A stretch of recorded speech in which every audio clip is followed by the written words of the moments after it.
everyone. I thought I would make a short video on how I stretch my watercolor paper. So first of all, why would you stretch watercolor paper?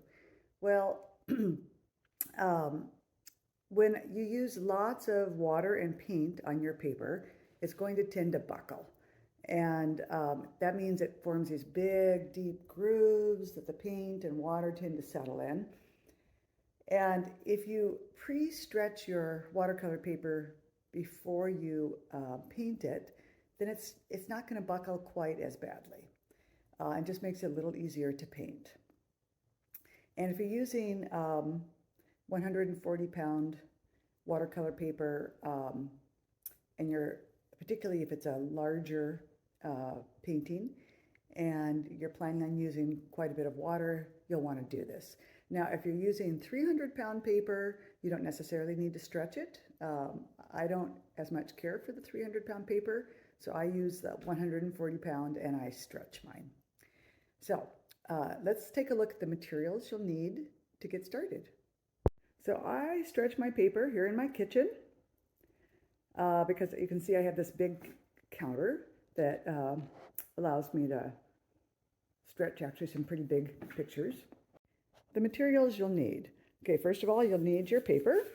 So here's my dry piece of paper. This happens to be a 16 by 20 inch piece of 140-pound cold press. And then I have, it's called gator board. And look at this. This is a 1/2 inch thick gator board. It's not the really skinny gator board that you can find. I would not recommend that skinny gator board for any purpose at all. So if you're buying it, get the 1/2 inch. You can also use plywood for this, but I prefer the gator board just because it's lightweight and easy to use. You'll also need some kind of cup for water and some paper towels and some staplers. Most of the time I just use a regular plain old stapler, just like this. But if I'm doing really big pictures, I sometimes will use a heavy duty stapler like this. And that one uses 3/8 inch staples, which go in just a little bit farther. I think these are 1/4 inch staples. They don't go quite as deep into the board. So if I'm doing a really big picture, I'll do the heavier duty staples to help hold it down just a little better. The idea with stretching your paper is that you're soaking it in water until it can't absorb any more moisture. And this usually happens within 5 minutes or so. And when the paper soaks up that water, it gets slightly bigger. And then, while it's all wet and slightly bigger, you staple it down all the way around the edges to your gator board. And then you let it dry. And then as it dries, that paper tightens up like a little drum.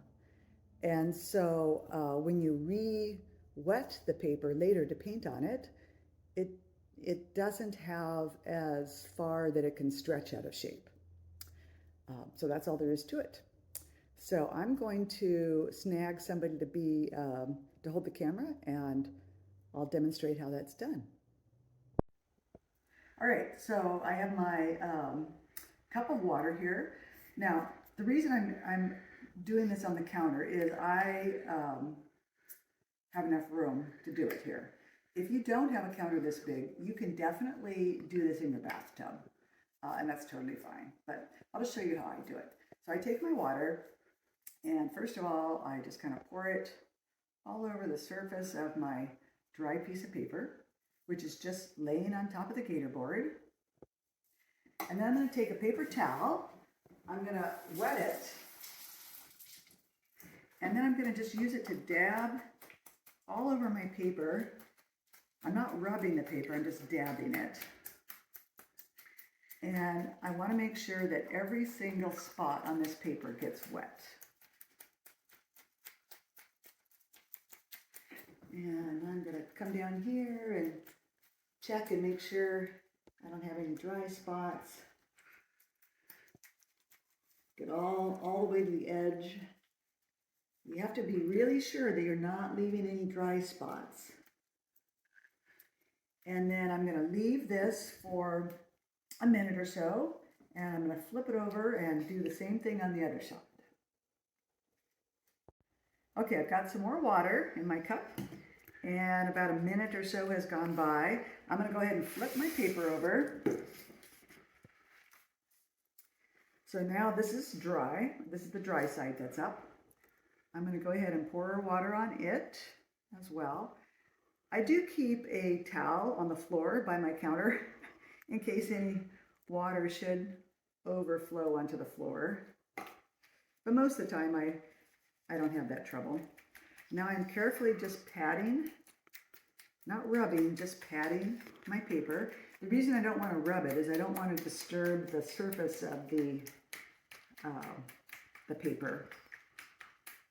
Because the paper has something called sizing in it, watercolor paper does, and I don't want to disturb the sizing because that could affect the painting later.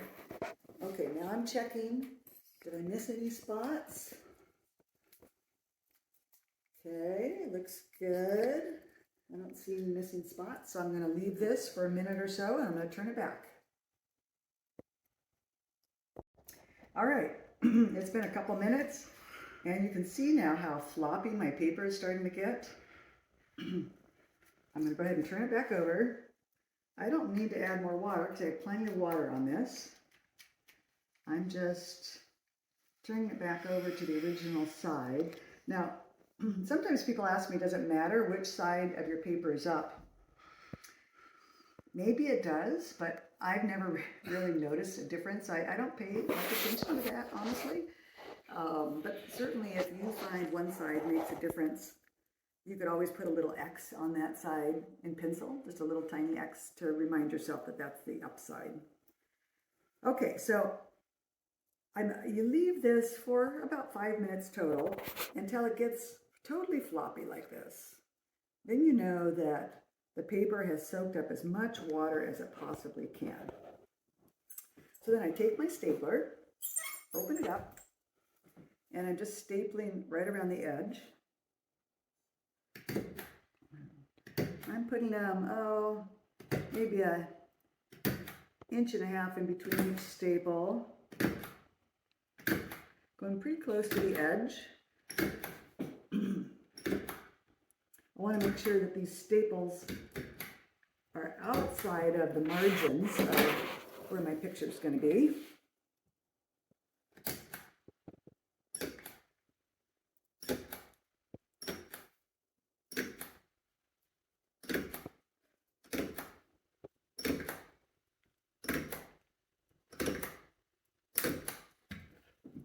I hope I have enough staples in here for this demonstration. I forgot to check.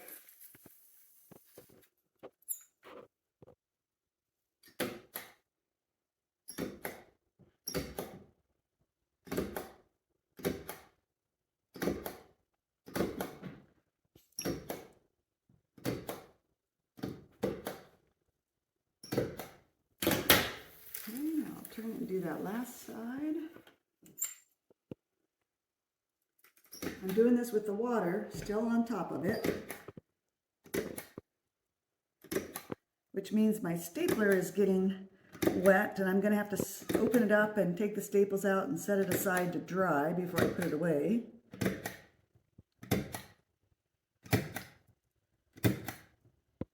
There. Now, the next thing, I'm going to carefully take this, lift this up, and I'm going to take it over to the sink. I'm just going to drain the excess water out. And I'll notice that the paper is just a little bit bumpy in a couple of areas. That's okay. It'll still dry flat.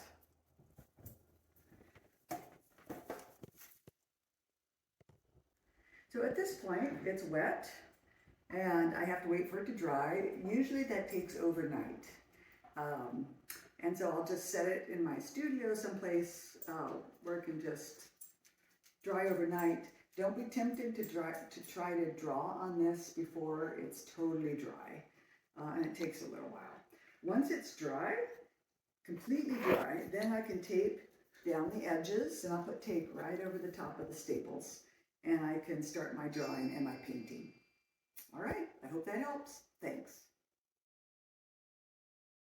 Okay, my paper's been soaking for quite a while, and I think it's soaked up about as much water as... Howard! I'm sorry.